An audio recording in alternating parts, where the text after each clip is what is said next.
उपवास म्हटलं की घरोघरी साबुदाण्याची खिचडी हमखास केली जाते. तर आज मी करणार आहे झटपट होईल अशी साबुदाणा खिचडी.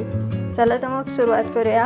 आता मी इथे हे साबुदाणे घेतले, ते छान पाण्यामध्ये धुवून घेते. त्यानंतर त्यात थोडंसं पाणी टाकून हे 5-6 तास मी भिजत ठेवणार आहे साबुदाणे. आता मी इथे गॅस ऑन केला आहे, त्यावर कढई ठेवते. कढईमध्ये तेल गरम करून घेते आणि त्यामध्ये थोडीशी चिरलेली मिरची आणि कढीपत्ता टाकून छान ते भाजून घेते.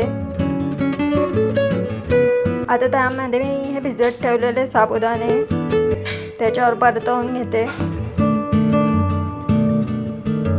ते छान पूर्ण परतवून घ्यायचे, छान शिजले पाहिजेत.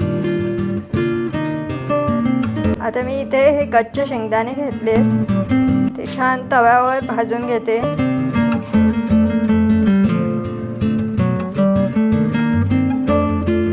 त्याची छान सालं काढून त्याचा छान बारीक कूट करायचा आहे. अगदीच बारीक नाही करायचा आहे, थोडासा जाडसरच ठेवायचा आहे.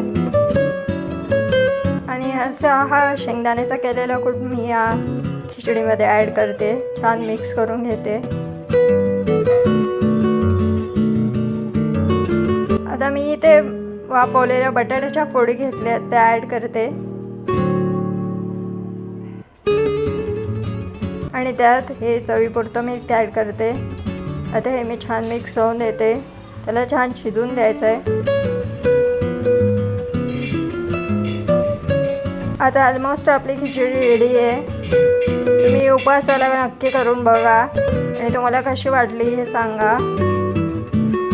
जर तुम्हाला व्हिडिओ आवडला असेल तर लाईक, शेअर, सबस्क्राईब करायला विसरू नका.